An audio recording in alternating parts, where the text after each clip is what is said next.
Assalamualaikum warahmatullahi wabarakatuh. Alhamdulillah wassalatu wassalamu ala rasulillah amma ba'du. Sahabat-sahabat guru ngaji, sahabat-sahabat sadar tidak ya kalau kemudian hari ini kita muktamar itu sudah semakin dekat, kemudian tanggalnya sudah disebut gitu ya, tanggal 1 sampai tanggal 5. Tapi pembicaraan terkait dengan siapa sesungguhnya yang layak memimpin Nahdlatul Ulama itu justru semakin jarang dibicarakan orang ya.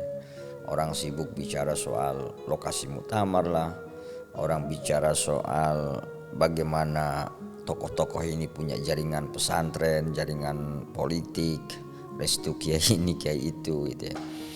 Jarang sekali saya melihat ada tokoh-tokoh NU yang bicara seperti apa kualitas kepemimpinan atau kriteria kepemimpinan yang harus dimiliki oleh Nahdlatul Ulama di abad yang kedua ini gitu ya. Nah, saya mendapati satu ceramah Kiai Haji Marzuki Mustamar baru-baru ini yang menarik sekali untuk kita ulas ya. Karena beliau bicara soal bukan siapa yang kuat ya, siapa yang paling kuat dukungan, siapa yang paling kuat jaringan dan seterusnya. Tapi beliau bicara berdasarkan kriteria yang bagi saya yakin saya semua warga Nahdliyin sepakat terkait dengan ini. Standar itu dia sebut secara general itu adalah orang yang alim gitu ya. Pemimpin tertinggi NU itu kata beliau harus benar-benar alim ya. Jadi bukan hanya orang yang sekedar pandai ngomong gitu ya, pintar urus administrasi, punya koneksi ke pemerintah atau jaringan ke pemerintah, tapi benar-benar alim gitu. Dan bahkan beliau menambahkan bukan hanya alim gitu ya, karena banyak orang alim juga yang dengan kealimannya itu memperdayai orang lain gitu. Jadi pemimpin NU itu ke depan harus zuhud juga kata beliau. Zuhud itu ya tidak kemaruk dunia lah ya. Kemudian beliau juga menyebut pemimpin NU itu harus punya integritas gitu ya. Kemudian juga beliau menyebut Gus Dur ya, idealnya pemimpin NU itu seperti Gus Dur yang harus berani ya, punya jejak rekam yang bersih. Dan yang terpenting kata beliau itu para pemimpin NU ke depan itu harus punya wibawa di tengah umat. Nah, apa yang disampaikan oleh Kiai Haji Marzuki Mustamar ini menurut saya bukan hanya sekedar nasihat atau nasihat biasa-biasa gitu, tapi lebih kepada kritik halus menurut saya bahwa NU hari ini sebetulnya sedang berhadapan dengan krisis standar kepemimpinan. Jadi apa yang disebut oleh Kiai Marzuki Mustamar ini adalah standar-standar kepemimpinan yang memang secara umum harus dimiliki oleh pimpinan Nahdlatul Ulama. Hadirin rahimakumullah. Lalu niki harapan kula nggih, baik NU maupun Muhammadiyah atau yang lain-lain, monggo benar-benar berusaha untuk pucuk pimpinan itu upayakan orang yang benar-benar alim, orang yang kapasitas keilmuannya memenuhi syarat. Ini ada petugas napa niki? Di foto-foto. Dari petugas napa? Dari petugas napa jamaah?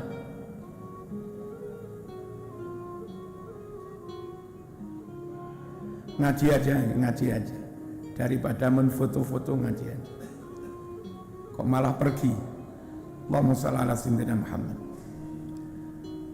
Idealnya untuk pucuk pimpinan kalau di NU Rais Am itu harus orang yang benar-benar alim. Kalau di Iran Ayatullah, karena bertanggung jawab dunia akhirat, harus orang yang benar-benar alimun zahidun zuhud, ora kedonyan, Pak Prof Imam Suprayogo ketika berkesempatan kunjung ke Iran, rumahnya Ayatullah Khomeini, padahal berapa tahun dia memegang otoritas tertinggi di negara, keputusan presiden pun bisa diveto oleh Ayatullah, kesepakatan DPR pun bisa diveto oleh Ayatullah.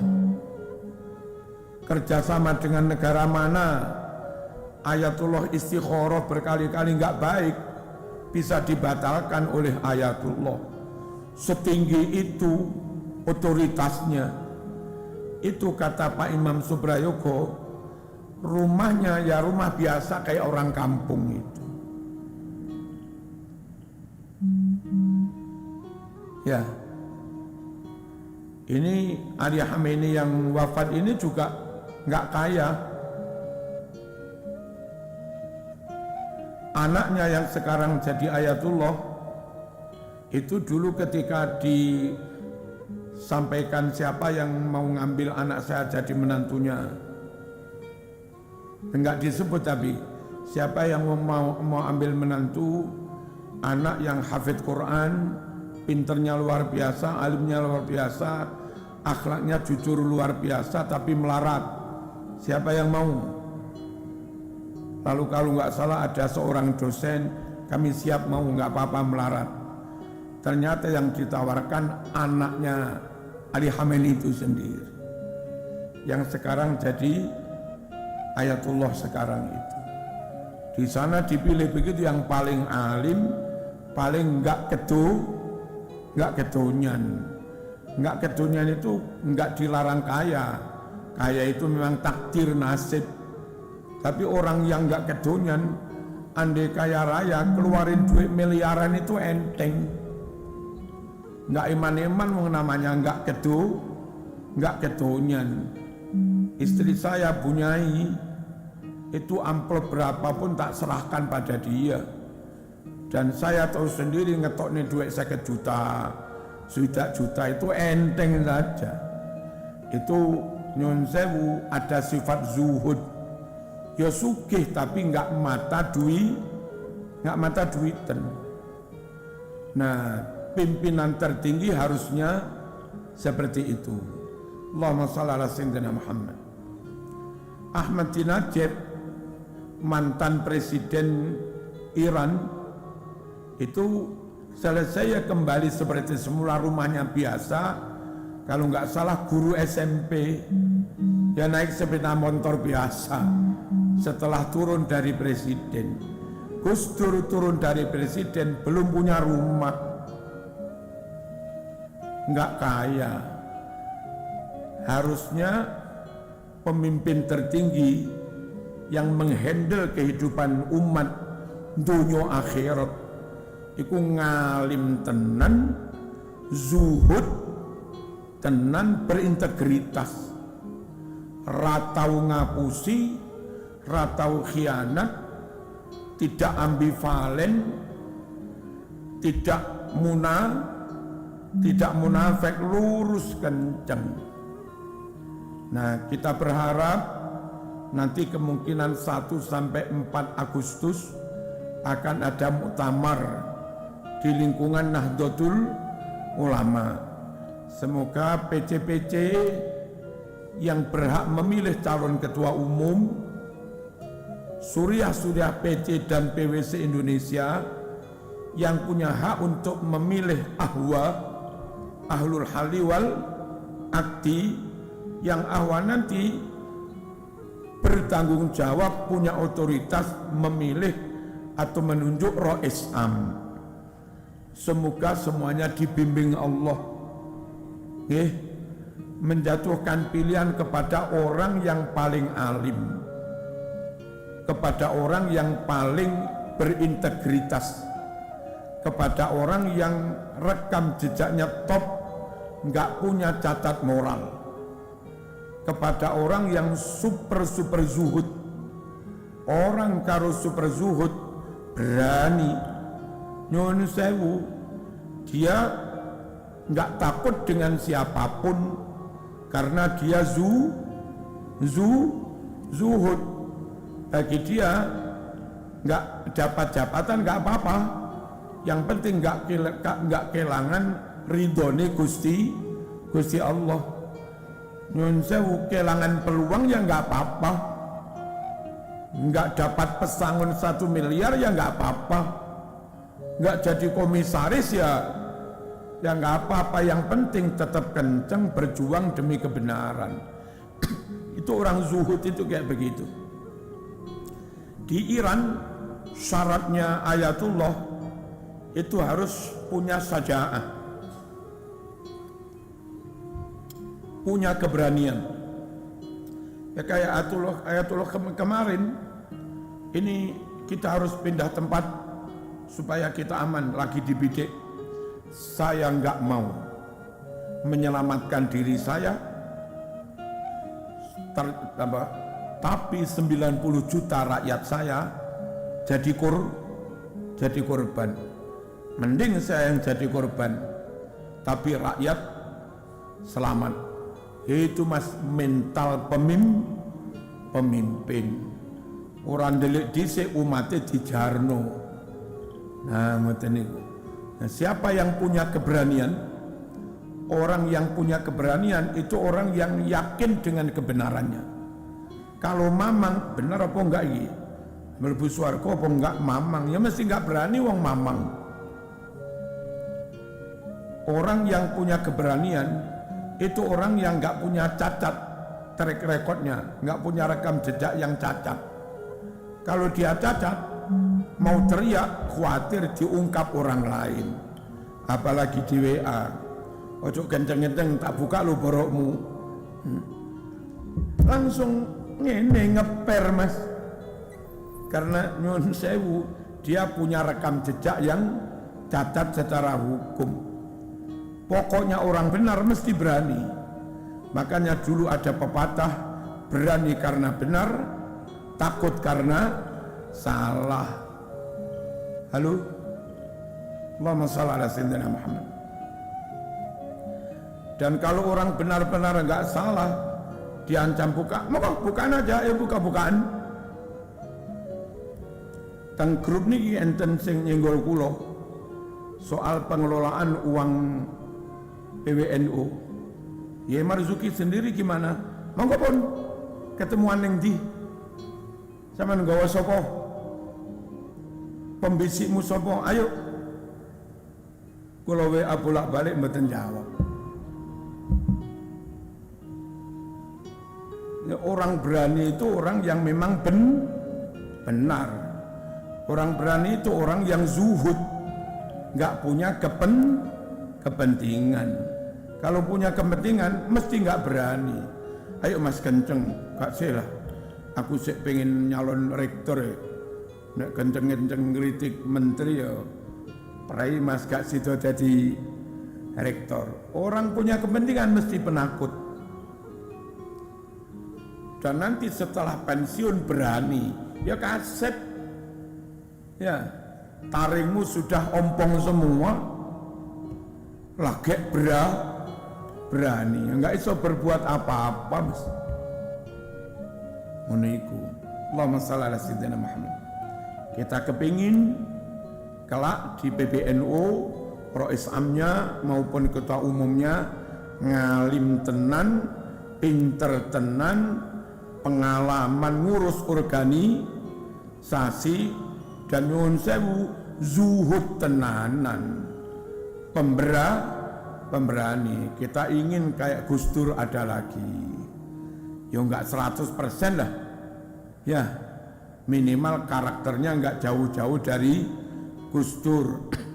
Perkara dia kurang bahasa Arabnya, kurang bahasa Inggrisnya, kurang punya lobi-lobi internasional. Nah nanti di bawahnya misalnya nyun sewu kayak Prof. Nadir Sahusen direkrut jadi pengurus PB untuk ngurusi hubungan internasional. Lang ya, misalnya kayak Cak Islah direkrut ya untuk hubungan PB dengan aparat TNI, Polri dan segala macamnya. Lalu siapa lagi? Misalnya Nyun Sewu, ada Gus Imjas Cirebon yang pondoknya besar, punya lobi peluang beasiswa ke sekian banyak negara di Timur Tengah, di mana-mana.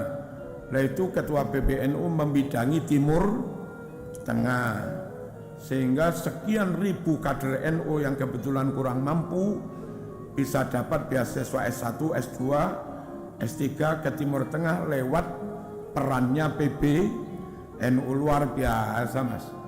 Lek iso ngono Mas ya. Muga-muga lah. Amin Allahumma amin. Lalu untuk Rois Am itu benar-benar orang yang nyuwun sewu wibawa. Orang wibawa itu alim top, lalu ketokohannya diakui secara nasional, internasional, kiprahnya di dalam ilmu sudah puluhan tahun, muridnya, kadernya, alumninya, santrinya sudah ribuan, nyebar ke Indonesia ini jadi ketua PC, nyun sewu, jadi tokoh di mana-mana, sehingga mengakar kuat di seluruh Indonesia. Rois Am yang kayak begitu dijamin benar fatwanya, plus dijamin nufud, efektif. Sekali dawuh diikuti, dipatuhi oleh sekian ribu orang yang kebetulan mereka dulu santrinya, kadernya, dan segala macamnya. Kalau walim tapi belum pengalaman kayak begitu, kadernya belum banyak, ya dia nyun sewu wakil rois dulu, ojo langsung rois am. Sebab kalau orang yang santrinya didik belum mengakar kuat secara nasional, dia dawuh menyampaikan fatwa, yang taat hanya 1-2, yang patuh hanya 1-2. Dan kita kepingin sekali dawuh seret, mulai Sabang sampai Merauke, sami'na wa atokna. Contoh nyun sewu, andai Mbah Maimun Zubair masih hidup, terus Rois Amnya Mbah Maimun Zubair sekali dawuh mulai Aceh sampai Papua, kader NU, sami'na wa atokna. Kan ngoten loh. Mbah Sahal Mahfud yang jadi Rois Am, ya Ahmad Siddiq jadi Rois Am, Kiai As'ad Samsul Arifin jadi Rois Am, sekali dawuh mulai Sabang sampai Merauke, ngereng debuh, cangring medur, ngereng debuh, sami'na wa atokna. Ngene lho masalah iso Rois Am. Rois Am ngoten niku. Hari ini misalnya Lirboyo bisa Ye Kafabi, bisa Ye Warman Surmonggo, terserah, tapi dengan brand Lirboyo, brand Ploso, dengan jaringannya pondok-pondok besar. Kalau Lirboyo naik, otomatis jaringannya ya Ploso, Langitan, Sarang, Sidogiri, Syekhona, Asem Bagus, Kerapia, jadi satu. Alhamdulillah Jakarta, Pondok Yesukuron Makmun, Pondok Asidikiyah, itu kan jaringannya. Sekali Rois Am Baye Uda Ploso dawuh, seret sak Indonesia, sami'na wa atokna.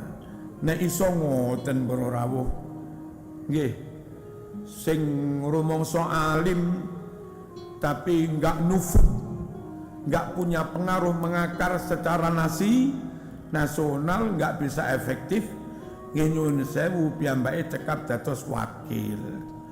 Dan lek didadekno wakil ya aja purik, aja mutung, ini demi efektivitas organisasi.